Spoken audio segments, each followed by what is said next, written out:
Have you ever stopped to think about how powerful your words are?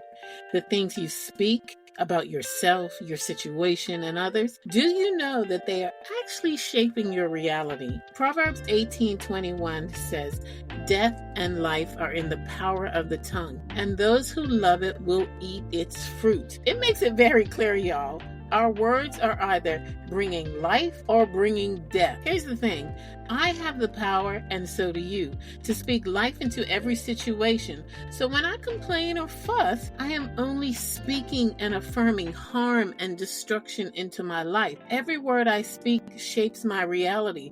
So when life feels hard, our response cannot be, "Oh Lord, what's next?" That's not words that build you up. They will break you down and leave you feeling anxious that bad things are going to come because you literally asked, "What's next?" Speak life. Speak life.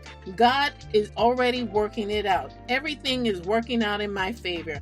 Life brings truth and healing. When I speak life, I'm opening up my atmosphere to reap good results that come from positive and God-honoring words.